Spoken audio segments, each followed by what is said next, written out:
ပြီးလူဝင်မှုကြီးကြပ်ရေးနဲ့လူဆောင်အရေးပြဝင်ကြီးဥဖွေအားကရှင်းလင်းဆွေးနွေးပြပါရန်လေးစားစွာပန်ကြားပါရရှင်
年ဆောင်20ခတ်21အရာအိန္ဒိယနိုင်ငံသား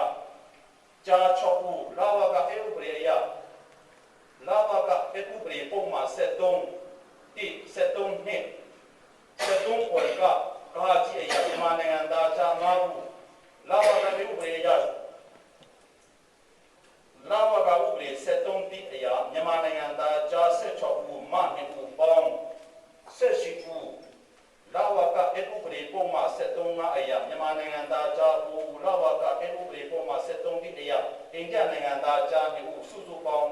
ဖမ်းဆီးဒီအရေးယူမှုမှာကြား38ဦးမှနှစ်ဦးစုစုပေါင်း40ဦးကိုဖမ်းဆီးအရေးယူဆောင်ရွက်နိုင်ခဲ့တာကိုလည်းကျွန်တော်အနေနဲ့တင်ပြချင်ပါတယ်ဒုတိယအနေနဲ့မြန်မာနိုင်ငံအိန္ဒိယမြန်မာနိုင်ငံအကြားခေါ်တာဆိုခေါ်တာအပြည်ဆိုင်ရာနယ်စပ်ဝန်ထွက်ကိတ်ကိုရှိရရှိက2018ရက်နေ့မှာစတင်ပေါ်လည်နိုင်ခဲ့ပါတယ်။သဘောတူစာချုပ်အရတက်တန်းရှိတဲ့နိုင်ငံကိုလက်မှတ်ဗီဇာ e-visa ကိုင်ဆောင်သည့်စာချုပ်ဝင်မြန်မာနိုင်ငံသားများအိန္ဒိယနိုင်ငံသားများနဲ့တားပြနိုင်ငံသားများကိုတမူးမြန်မာမိုးရေးအိန္ဒိယနဲ့ရီကောဒါမြန်မာဆိုခေါ်တာအိန္ဒိယနယ်စပ်မှာတတ်မှတ်ထားတဲ့ဝန်ထွက်ပေါ်မှာဝန်ထွက်သွားလာခွင့်ရှိမှာဖြစ်ပါတယ်။နယ်စပ်တက်တန်းကိုလက်မှတ်ကိုင်ဆောင်ထားသူစာချုပ်ဝင်နိုင်ငံများသည်သက်ဆိုင်ရာနယ်စပ်ဒေသများအတွင်းဝန်ထွက်ခွင့်ရှိပါတယ်။တမူးမိုးရေးရီကောဒါဆိုခေါ်တာဒေသများတွင်အမြဲတမ်းနေထိုင်သူများတတ်မှတ်ထားသည့်ဝန်ထွက်ပေါ်များမှာနယ်စပ်တက်တန်းခွင့်ပြုပါတယ်။နယ်စပ်တက်တန်းခွင့်လက်မှတ်ထုတ်ပေးတဲ့နေ့မှာတနှစ်ကာလတက်တန်းရှိပြီးနောက်ထပ်တနှစ်တက်တန်းတိုးမြင့်နိုင်ပါတယ်။နယ်စပ်တက်တန်းခွင့်လက်မှတ်Order pass ထုတ်ထားရပါတစ်ဖက်နိုင်ငံတို့နိုင်ငံနယ်စပ်မှာဒီ16ကီလိုမီတာအတွင်း14ရက်73ရက်နေထိုင်ခွင့်ကိုလည်းပဲသွာလာနိုင်ခွင့်ကိုလည်းပဲယူထားတာဖြစ်ပါတယ်။စာချုပ်ဝန်နိုင်ငံများအကြားထူးနိုင်ငံကိုလက်မှတ်တန်တမာနိုင်ငံကိုလက်မှတ်ကိုင်ဆောင်သောသူများအတွက်ဗီဇာကင်းလို့ဖို့ဆိုင်ရာဒီဆဲဗီဇာကင်းလို့ဖို့သဘောတူညီချက်လုံထုံးလုံနည်းနဲ့အခွင့်အရေးများအရာတတ်မှတ်ထားတဲ့နယ်စပ်ဝန်ထုတ်ကိများမှာဝန်ထုတ်နိုင်မှာပဲဖြစ်ပါတယ်။ရန်ကုန်မြို့ရှိအိန္ဒိယတန်ယုံမြစ်တာရခံချက်အရာအိန္ဒိယနိုင်ငံခြားရေးဝန်ကြီးဌာန4ရက်10လ2010ရက်စွဲပါစာမှ46တီတီကွန်စာ5540ပေါ်ပြီးနဲ့အလုတမဘူဝမှုကြီးကြပ်ရေးနဲ့ပြည်သူ့ NR ဝန်ကြီးဌာနဝန်ကြီးရုံးရဲ့4ရက်10လ2010ရက်စွဲပါစာမှ3လာပါနာမြေဆောင်3ကွန်စာ2ကွန်ပေကွန်စာ3ရတင်ငါလေးပေါ်ပြီးအရာဒီပရောက်အိန္ဒိယနိုင်ငံသားများကoverseas citizens of India OIC ကတ်တိုင်ဆောင်သူများအားရှိရရှိလာ2010ရက်နေ့တွင်အတိပေါ်လိခဲ့သောတမှုမိုလေးခေါ်တာဆိုခေါ်တာနယ်စပ်ကိများမှာစစ်အိန္ဒိယနိုင်ငံနယ်စပ်တတန်းသွားလာဖို့ရှိမှာဖြစ်တဲ့အကြောင်းလည်းတင်ပြလိုပါတယ်အမျိုးသားမှတ်ပုံတင်တဲ့နိုင်ငံသားဆိုင်ရာလုပ်ငန်းတွေမှာအလူသမားလူဝမှုကြီးကြပ်ရေးနဲ့ပြည်သူ့ NR ဦးစီးဌာနလူဝမှုကြီးကြပ်ရေးနဲ့ပြည်သူ့ NR ဆိုင်ရာပြည်နယ်ဦးစီးမှုရုံးအနေနဲ့ချင်းပြည်နယ်ကိုမြို့နယ်တွေမှာနေထိုင်တဲ့ပြည်သူလူထုတွေကိုနိုင်ငံသားစစ်ဆေးရေးကပြားတွေကိုဆောင်ရွက်ပေးလေရှိတာနိုင်ငံကအသက်10နှစ်ကနေပြီး18နှစ်အတွင်းကပြားပေါင်း13986ကကို၎င်းနိုင်6ကအသက်18နှစ်ပြီးတဲ့သူတွေကိုကပြား9130ကအား၎င်းနိုင်ငံသားစစ်ဆေးရေးကပြားလဲလေသူ3922ရောက်အား၎င်းနိုင်ငံသားစစ်ဆေးရေးကပြားပြောင်းဆုံးပြီးတော့ပြည်စည်းသွားတဲ့သူတွေအတွက်မိတူကပြား8200ရှိရောက်အားကပြားတွေကိုလည်းဆောင်ရွက်ပေးခဲ့ပြီးဖြစ်ပါကြောင်းတင်ပြလိုပါတယ်အလားတူ2018ပညာသင်နှစ်မှာဒီကျောင်းသူကျောင်းသားများအတွက်တရက်4လ2018မှာ3ရက်6လ2019အထိအခြေခံပညာကျောင်းများမှာကျောင်းသူကျောင်းသားပေါင်း1066ဦးအားလုံးနိုင်ငံသားစစ်ဆေးရေးကပြားများဆောင်ရွက်ပေးနိုင်ခဲ့ပါတယ်။မြို့နယ်ကိုမြို့နယ်အတွင်းမှာရှိတဲ့ကျောင်းများမှာလည်းပဲစစ်ဆေးရေးကပြားတွေကိုဆက်လက်ဆောင်ရွက်သွားဖို့ရလည်းပဲကျွန်တော်တို့ဌာနအနေနဲ့စီစဉ်ဆောင်ရွက်တဲ့ရှိပါကြောင်းတင်ပြလိုပါတယ်။နောက်တစ်ချက်ကပြည်သူ့ NR ဆိုင်ရာလူငန်းတွေမှာ2019ခုနှစ်နိုဝင်ဘာလကြားဖြတ်လူဦးရေတကောင်စီရင်ကောက်ယူရေးလုပ်ငန်းကိုအချိန်စရာတိုင်းအောင်မြင်စွာဆောင်ရွက်နိုင်ရေးအတွက်ကြိုတင်ပြင်ဆင်လုပ်ငန်းများဆောင်ရွက်တဲ့ရှိရာနမူနာကျသည့်စည်ရင်ကောက်ွက်မြေပုံများအားအတိပြုလို့ချင်းလုပ်ငန်းကိုချင်းပြည်နယ်ရှိဘလဝမြို့နယ်မှာအပါကြံမြို့နယ်ရှင်းမြို့နယ်တွင်ပြည်သူ့ NR ဦးစီးဌာနမှဦးစီးအရာရှိဦးနိုင်ဖြိုးချိုဦးစီးသောအရာထမှုတန်ရှိဦးတို့နှင့်ခရိုင်မြို့နယ်ဦးစီးရုံးများမှဝန်ထမ်းများပူးပေါင်းပြီးတော့ကောက်ွက်မြေပုံအတိပြုလို့ချင်းများကိုလည်းပဲ10ရက်5လ2019ရက်နေ့မှာစတင်ပြီးတော့2006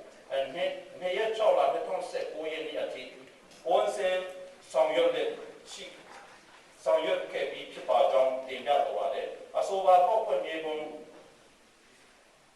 အပ်တိကွန်စင်ရဲ့ဆောင်ရွက်ရာချင်းပြည်နယ်အတွင်းပေါက်ဖွင့်စုစုပေါင်း68ခုရှိရမှာပလက်ဝမြို့နယ်မှာပါကြာရှိမြို့နယ်အတွင်းရေးဆွဲရာရှိကွက်82ခုအနက်ဖလားမြို့နယ်ကျေးရွာအုပ်စုကစုအားမြို့ပေါ်ရပ်ကွက်တို့တိုးချက်ပါဝင်သွားတဲ့ဖြစ်ပေါက်ဖွင့်82ခုကိုလည်းဆက်လက်ဆောင်ရွက်ရရှိပါကြောင်းထို့အပြင် Record down Myanmar India Nesa Kipo 2018ခုနှစ်2018ကိုပန်ဒါရေးနှင့်ငွေလုံးငွေရင်ချက်30.6တန်းကွန်ပျူငွေဖြင့်ဘာမာကုမ္ပဏီကနေပြီးယခုပြီးဆောက်ရရှိတယ်ဆိုတာကိုလည်းပဲတမန်ချင်းကာလာအတွင်းမှာပြင်းမြောက်နိုင်ရတယ်ပဲကျွန်တော်တို့စီစဉ်ဆောင်ရွက်တဲ့ရှိတောင်းတင်ပြပို့ပါတယ်ထို့အပြင်နောက်ဆုံးအနေနဲ့2020ပြည့်အထွေထွေရုပ်ောက်ပွဲမှာမဲပေးပိုင်ခွင့်ရှိတဲ့နိုင်ငံသားများကိုမဲပေးပိုင်ခွင့်ဆုံးရှုံးမှုမရှိစေရေးတိကျမှန်ကန်သောမဲစာရင်းများရရှိနိုင်ရေးအတွက်အခြေခံဥပဒေစည်းအချက်အလက်များပေါ့